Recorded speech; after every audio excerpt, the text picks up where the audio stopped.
There is a stigma around STIs. Even with perfect hygiene, people are still getting UTIs. Especially Black women have been subjected. They've been used, they've been studied, they've been cut open and experimented on without consent. Period pain is normal, but period pain that interferes with your daily life is not. What if the reason you haven't gotten answers isn't because your body is broken, but because the system was never built to listen to you? Welcome to G Chats. Hi guys, welcome back to G Chats with your host, Gianna Jara, here in the G Spot. In today's episode, it's going to be a little different than some of my other videos or some of my other episodes, because I was actually sent an article that came out that basically was just like crapping on probiotics, saying that probiotics for vaginal health don't work. And as you guys know, I have my probiotics with Clarity, with Harmony. I'm the founder and CEO of With Meraki Co. And I felt like this would be a good episode to kind of show you guys how I approach science, how I approach female reproductive health, and how my mind thinks. I am, first and foremost, before anything, a biomedical engineer. I am a scientist before I'm an entrepreneur, before I'm the founder and CEO of With Meraki Co. I am a biomedical engineer. So there's nobody that can say that I don't value science. I value science. And I think that this article is exactly the extremes that I highlight in female reproductive health all the time,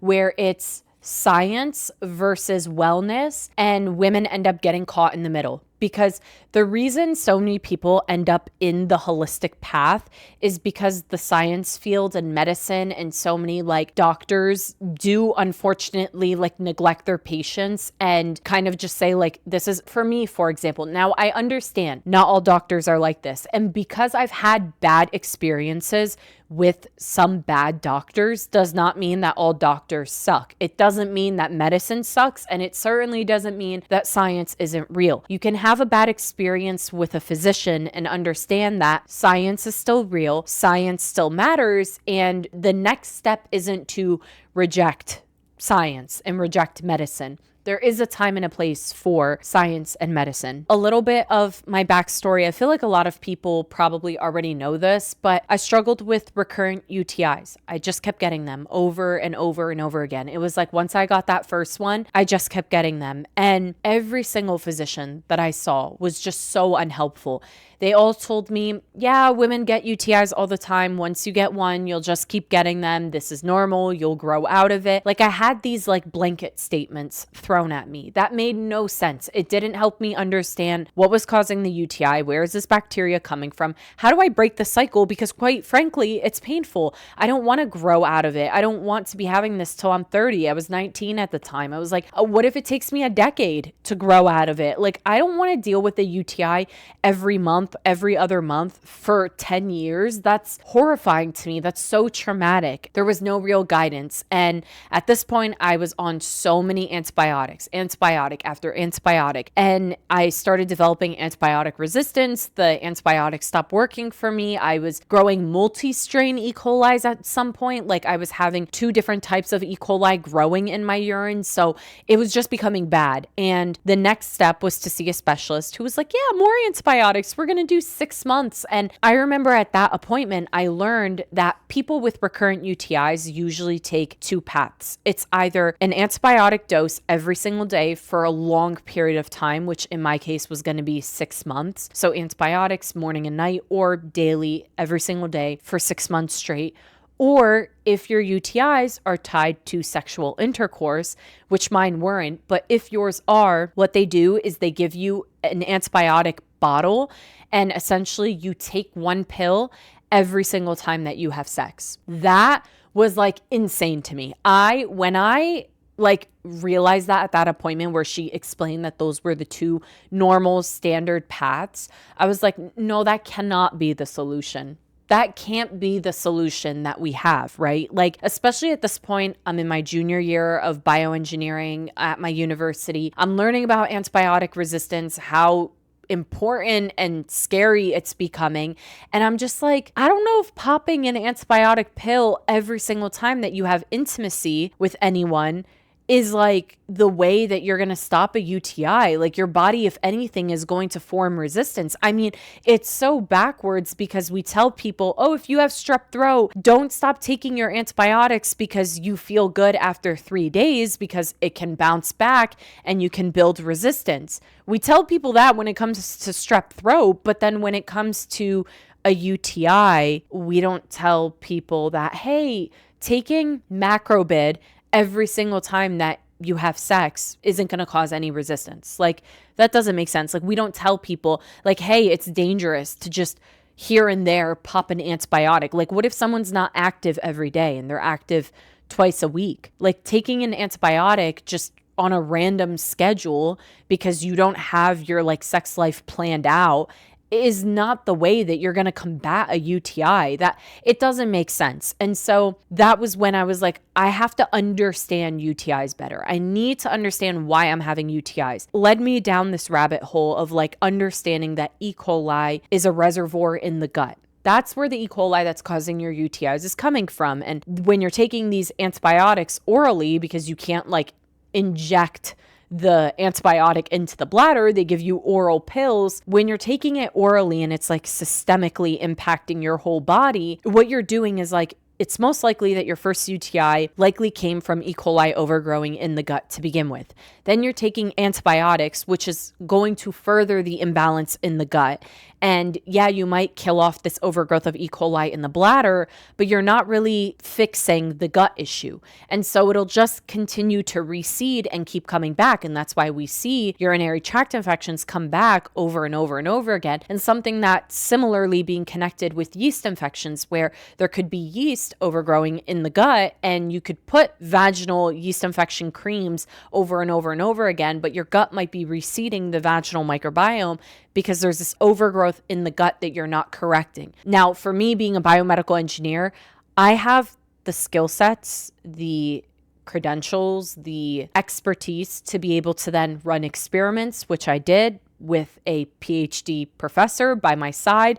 I designed experiments with her. We ran these experiments together and I wrote papers on it where I showcased that probiotics, specifically Lactobacillus bacteria, actually has antimicrobial properties and pH altering effects to the vagina, and that they're super important for the vagina. Again, I'm a biomedical engineer.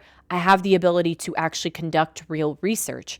Now, what happens is we do have a world where people have similar experiences that I have. They go to the doctor's office, infection after infection, or whatever the situation may be. They get absolutely tired of their physicians and the medical field. And so they do their own research. And doing their own research results in them Googling things. Google is not doing research. Like, it's not. When people are like, I did my own research, it's not research. And we're living in a time where we're having kind of like an education crisis where people think they know what they're talking about. Like, I saw a video yesterday that said like someone, there's this, I think it's like Ballerina Farm or something. I honestly have never heard of them, thank God. But I did find them randomly pop up. And it was a Stitch video. And she was saying like they sell raw milk. Okay, it's not pasteurized. And she said with 100% confidence in the video that the raw milk that her and her husband sell is 100% safe. And I'm like, no, like you actually can't say that. You actually cannot claim that it is 100% safe because like it's simply not. It's not pasteurized, so it's not 100% safe. Like when you are selling raw milk, you are essentially telling people, drink this at your own risk. But she's not saying that. In fact, she's like, I promise you this is safe. Everything that we're selling is safe. And I'm like, that's not true. Raw milk cannot be guaranteed to be safe because it's not pasteurized. So you don't know what bacteria is thriving in there from the cow or from the goat or whatever it is, the animal that you're selling their milk. Like you cannot say it's 100% safe. So that is just to say that when people are like, I did my own research, it doesn't mean that they conducted research. I'm not saying that you cannot be educated without a degree. I'm not saying you need a degree to be educated. I'm not saying that you need higher education to educate yourself. But I think when you're doing your own research, I think that needs to be eliminated, that language. And what people need to start saying is, I educated myself through educated professionals. Like, that's what people need to start saying, instead of saying like, I started doing my own research and I found X, Y, and Z. Because what happens is people say, I did my own research and I saw that X, Y, and Z is the cure for whatever disease, and then they create their own company, and then scientists laugh at them. Doctors are like, that's not real research. That's not true. You just made like a claim from things that you Googled, and now you're selling a product that doesn't actually work. So now you have someone who built their business off of saying F you to the medical field because they felt like they've been done dirty by medicine and their physicians. And then you have physicians who are laughing at the health and wellness space because they're like, that's not evidence-based. That's not backed by science. That's not actually going to work. So you literally see these two like ideas butting head. And that's where articles like the one that we're going to be reviewing today come into play, because now there's this like collision between these two worlds where they can't see eye to eye. And I, as a biomedical engineer, is like, whoa, these two ideas and concepts can exist, right? The natural route of medicine, natural medicine, means absolutely nothing if there's no science behind it. Like, science is what helps us understand what in nature helps our bodies, works for our bodies. So science still grounds natural medicine. Now, there is an issue, especially when we're talking in the female reproductive health space, where there are natural ways, and we can technically consider probiotics as a nutraceutical. It's a natural type of way that you can restore and help with your vaginal microbiome. There is this argument that it's a little ironic to say there's not enough science behind probiotics for vaginal health, when vaginal health in general has systemically been underfunded for a multitude of reasons. I mean, we live in a medically misogynistic world where the allocation to vaginal health in general is extremely low. And then you want to allocate the funds to like probiotics. It's like nobody's getting approved for that. Like, that's really difficult. Even for me, right? Like, I try my best to conduct the research. If I wanted a large scale clinical study, do you know how expensive that is? Like, that's so insanely expensive, and I have to get the funding for it. I don't have the hundreds of thousands of dollars to be able to perform this clinical study. So I need to get organizations to invest in my research. But to get them to invest in my research, I need to get them to care. I need them to care about vaginal health and to care about probiotics as a solution. If I can't get them to care, they're not going to give me their money. And so a lot of these organizations don't care. They simply don't care. And so it makes it hard to conduct these studies. We see this butting head, and I know that this like intro kind of turned into something really, really long, but I want to preface all of that. I wanted to say all of that before we get into reading the Guardian's article, because I'm going to be looking down at it on my iPad and we're going to be talking about it, going section by section and reading some of the parts out loud. And I'm going to add my commentary because I want you guys to understand that like nuance is needed for such an article like this and a conversation like this. So let's start right off the bat. The title of the article says, or like right under the title, it says, there isn't enough research about the vaginal microbiome, but that doesn't mean that you need feminine probiotics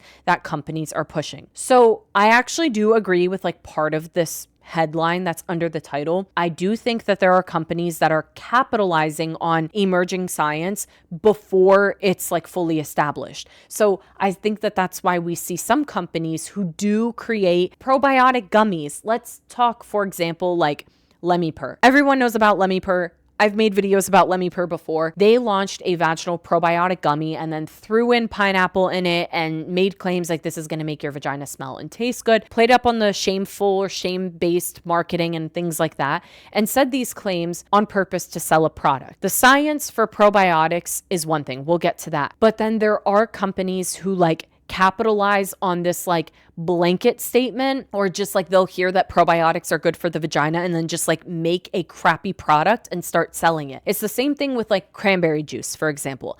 Many people understand that cranberry juice is helpful for urinary tract infections, but then because of that like blanket statement of cranberry juice is helpful for UTIs. People don't understand why. So there's companies like there's a feminine wash that exists on the store shelves. It's by the brand VH Essentials. They have cranberry in their feminine wash. Why would cranberry be in a feminine wash? That shows me that that brand does not understand how cranberry helps with UTIs. Putting cranberry on your genitals is not going to help you with a UTI or bacterial vaginosis or a yeast infection. Cranberry juice helps with a UTI because cranberry juice, and not all, to be quite honest. And that's why I don't recommend cranberry juice, because a lot of times there's added sugars and it's super diluted and it's not the cranberry concentrate. In theory, if it was, let's say like it held all of its contents, it was true 100% cranberry juice. Cranberries contain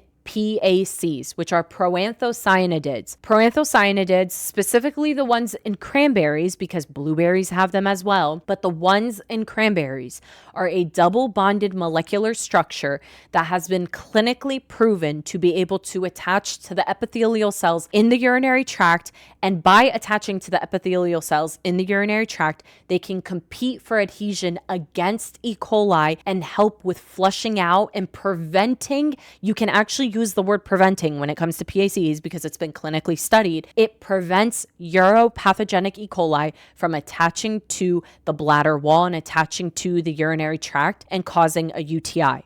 That's been clinically proven. That is how cranberry juice works. But cranberry in a vaginal wash will add no benefit to the urinary tract. It won't do anything to your urinary tract. It only works if you get the concentrate or you're actually getting the proanthocyanidin. Now, it gets even more nuanced because it's not just any amount of proanthocyanidin. The clinically studied amount is 36 milligrams of proanthocyanidins. That's the amount that's been proven to showcase that it can actually prevent E. coli from attaching to the urinary tract and causing a UTI, which is why when I created my very first probiotic with Clarity, I wanted to make sure that the cranberry that's in it to support the urinary tract has 36 milligrams of proanthocyanidins. So it's not about the cranberry, it's about the PACs. So that's why we used a patented formulation of cranberry extract that does contain the PACs, because the cranberry extract means nothing if it does not contain the 36 milligrams of PACs. That is the key. And that is something that people don't know. So that part is true. Like, I agree that there are brands who, again, literally will take the science and not understand the science at all, and then create this like product that is rooted in shame-based and insecurity marketing. And I think that there are companies that are convincing women that they need to constantly freshen up. I think that there are companies that are teaching women that they need to smell like a fruit, taste like a fruit, obsess over every single tiny change that happens in their body. And I genuinely think that it damages women's relationships with their bodies. I'm so critical of the wellness space and the feminine hygiene space. So I want to make that clear because I think that that is 100% true. And I think it's fine to be very critical of these spaces. The article opens with this sentence saying wellness culture is coming for your vagina. And again, I understand the point that they're trying to make in that statement, because there are absolutely corners of the wellness culture that have turned female reproductive health into $1 billion insecurity machine playing on women's insecurities. And there are products that are marketed around odor paranoia, tightening, bleaching, freshening, lightening, and making women feel like their normal anatomy and normal body functions are somehow dirty or unattractive. I think that that criticism is completely valid. But then the article continues by discussing how this growing probiotic industry is partially driven by frustration because there are very few effective treatments for vaginal microbiome related conditions. And this is where I actually think the conversation starts to get more nuanced, because that frustration doesn't appear out of anywhere. It's a little ironic because they acknowledge that the looking for natural alternatives emerges from being neglected or mistreated in medicine. They acknowledge that, but they kind of like brush over that. Like, oh yeah, this is just like there's few effective treatments for vaginal microbiome related conditions. And I'm like, Well, that frustration didn't appear out of nowhere. It didn't just come out of nowhere.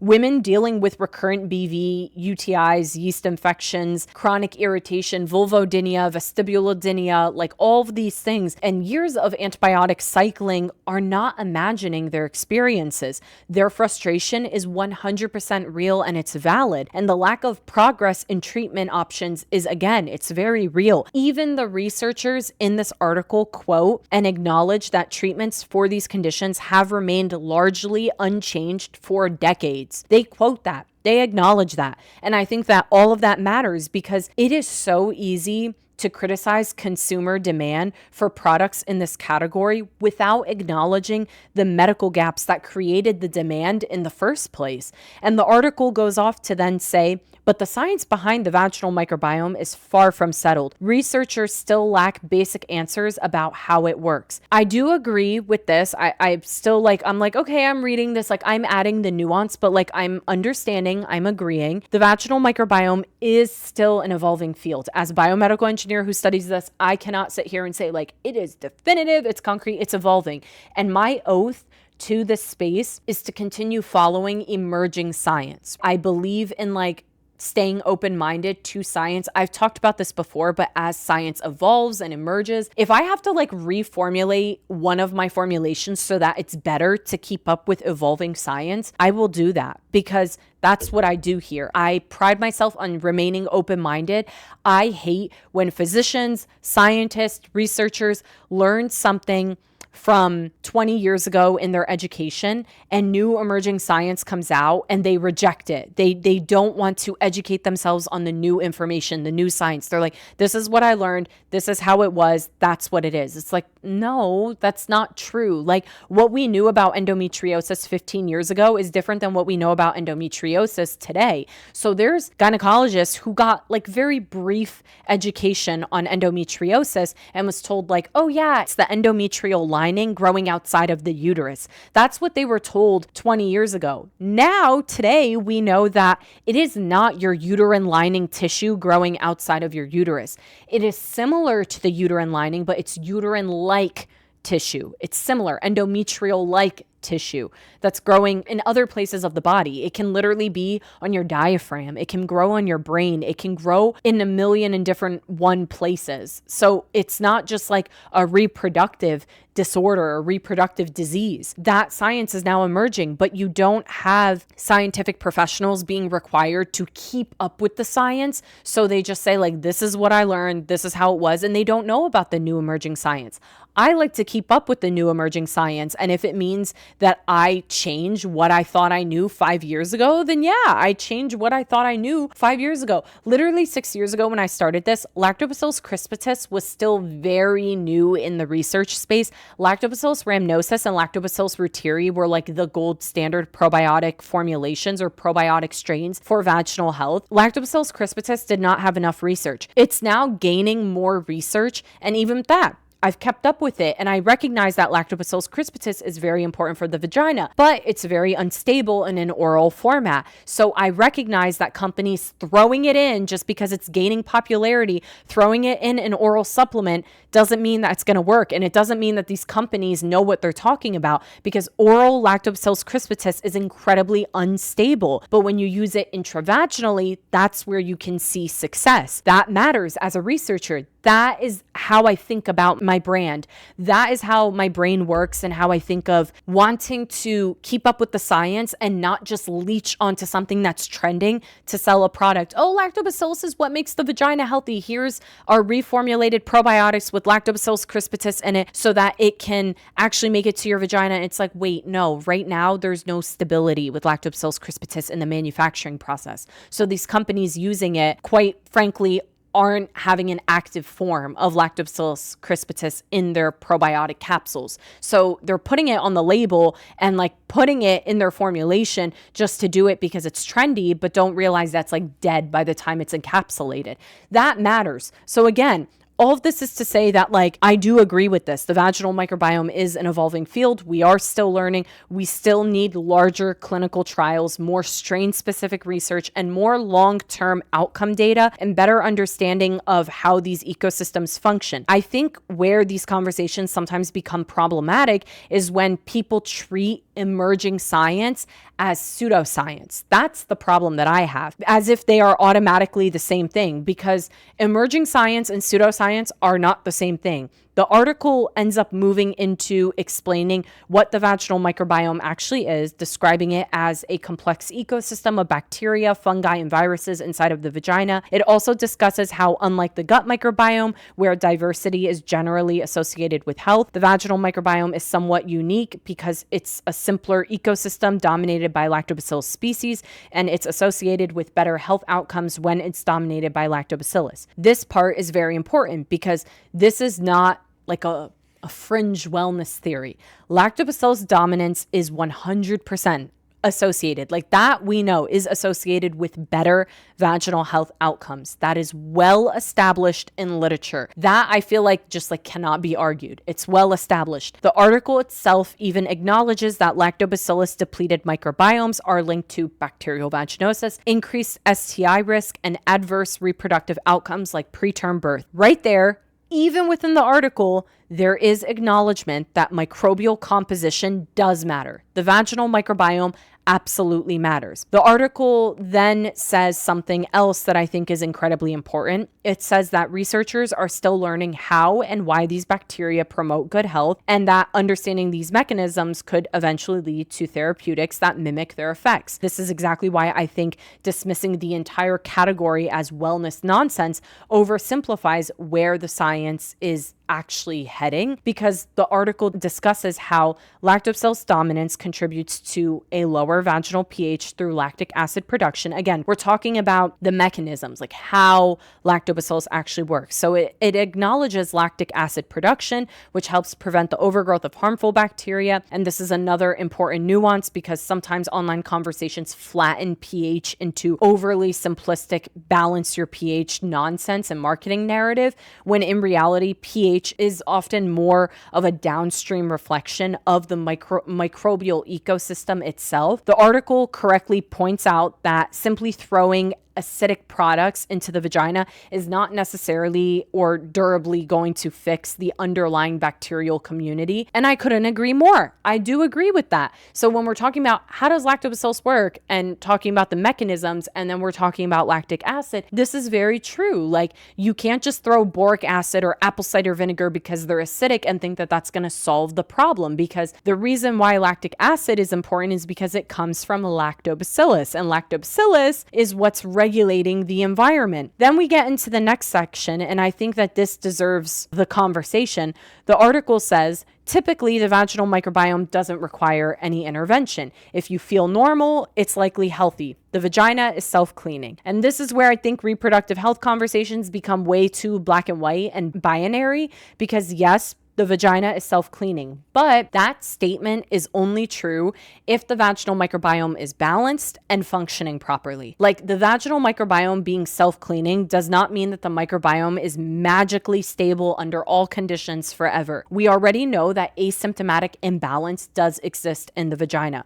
We know that a super large percentage of bacterial vaginosis cases are asymptomatic. I think it's up to 70%. We know that microbial shifts can occur before symptoms appear. Like, you can have an imbalance in your vaginal microbiome and not know at all before your symptoms ever show up. We know that hormonal changes, antibiotics, stress, sexual activity, the things you use during sex, spermicides, lubricants, inflammation, immune dysfunction, all of these things can destabilize the vaginal environment. So this idea that the vagina is either perfectly healthy and requires absolutely no attention ever, or women should obsess over their microbiome constantly, are both extremes that miss the in-between. the nuance. And this conversation is personally where I think the future direction for women's health should involve preventative screenings and microbiome awareness. The thing that's funny to me is we already use preventative screenings in other areas of medicine. I mean, think of like dentistry, right? Like we have preventative oral care and things like that. We don't wait until someone's like teeth are rotting before we discuss oral health. We don't wait until like a severe disease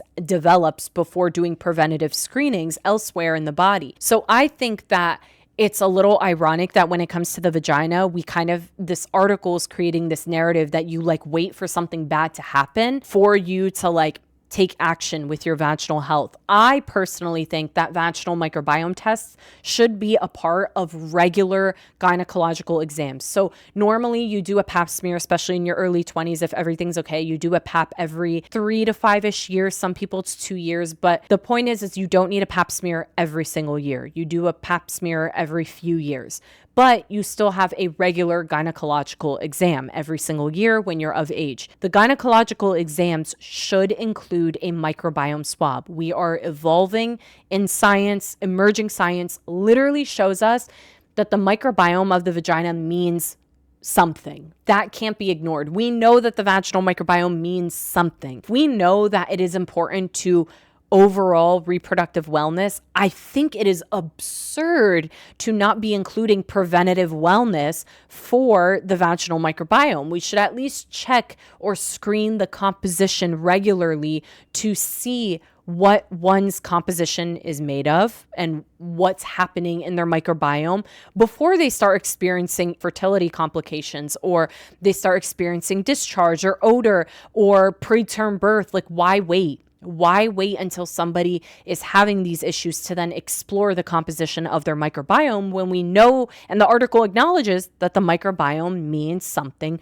to reproductive health? That's where I'm like a huge advocate for let's get the microbiome tests in the clinician's office. Let's get the microbiome tests at the regular gynecological appointments. Let's get those in. Let's start doing them yearly. Let's make sure that people's microbiomes are balanced because the microbiome is dynamic and it can shift. People are constantly doing different things that can make the vaginal microbiome shift, and keeping up with that should be important and a part of regular health screenings. So I do think that there is value in eventually moving towards more routine vaginal microbiome evaluation, especially because asymptomatic imbalance is very, very real. Now, I want to be clear that I'm not saying that every single woman needs to constantly intervene and treat their vaginal microbiome, because I think that it creates this narrative of like, oh, you're doing too much to the vagina. I do actually think that overtreatment can absolutely cause problems. The article is correct when it says that some products claim to fix the microbiome without strong evidence,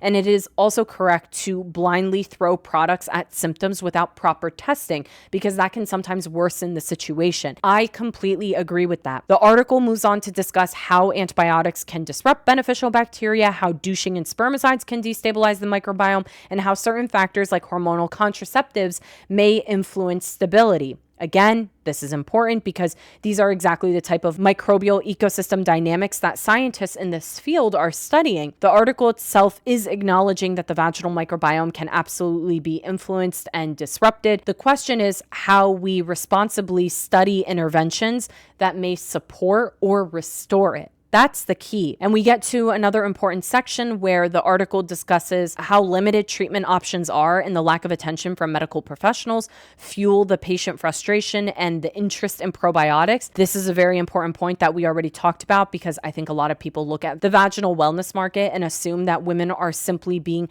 manipulated into caring about these issues. But many women entered this space after years of recurrent infections, after failed antibiotics, the dismissal of providers or from providers, the lack of answers, the chronic quality of life issues. There is a real reason why women do search for alternatives, and that doesn't mean that every product is scientifically sound, but it does explain why the demand absolutely exists. So the article also makes a very important point about how comments surrounding vaginal odor or taste can create insecurity and push women toward unnecessary products for problems that do not actually exist. Again, I completely agree with that. We don't have to dive super deep, but the article asks, do vaginal probiotics work? And I think that nuance is super important here because the article states that currently no products can reliably and comprehensively shift the vaginal microbiome into a lactobacillus dominant state, and that the evidence is still limited. Fair. But what I think is incredibly important is that the article also acknowledges ongoing clinical trials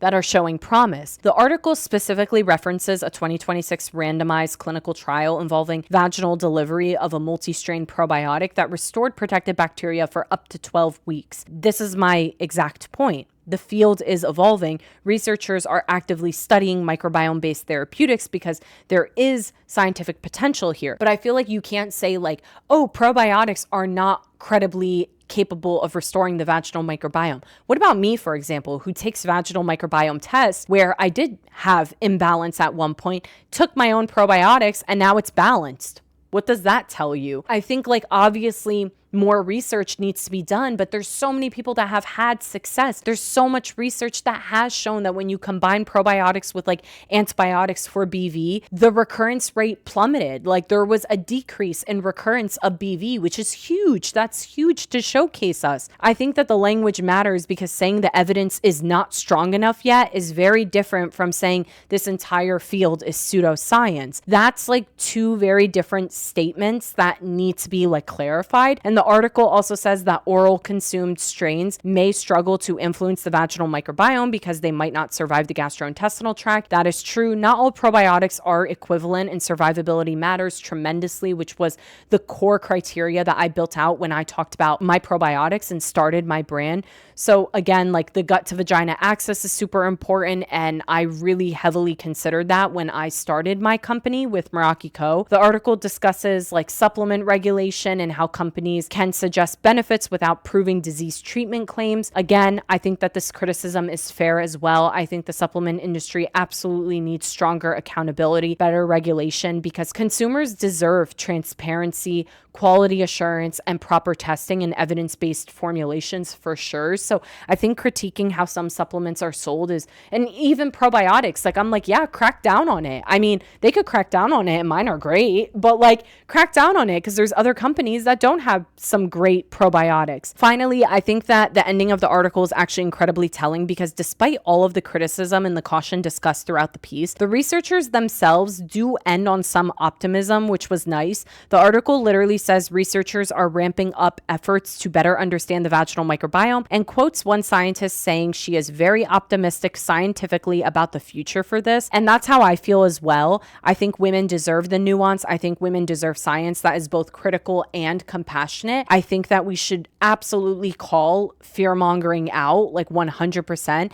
We should call out shame-based marketing, insecurity marketing, and products that are making very irresponsible claims, all things that I do. But I also think dismissing the entire vaginal microbiome field as pseudoscience, which was done, ignores where the science is actively heading, and it does ignore how underserved women with chronic vaginal and urinary conditions have been for decades. So I am excited to see how this evolves and watch how probiotic science emerges because I think it's really important for vaginal health. So yeah, I just wanted to go over that because I feel like it kind of like was very flashy and saying probiotics suck, the wellness space sucks, and don't buy into it. And I just wanted to add a little bit of the nuance and explain the science better to you guys, since I'm the founder and CEO of With Meraki Co, but a scientist at my core, and wanted to clarify a lot of the points. So I hope that this video was helpful and that you guys enjoyed it. And let me know what questions you guys have down below, and I will see you guys in the next one. Bye, guys.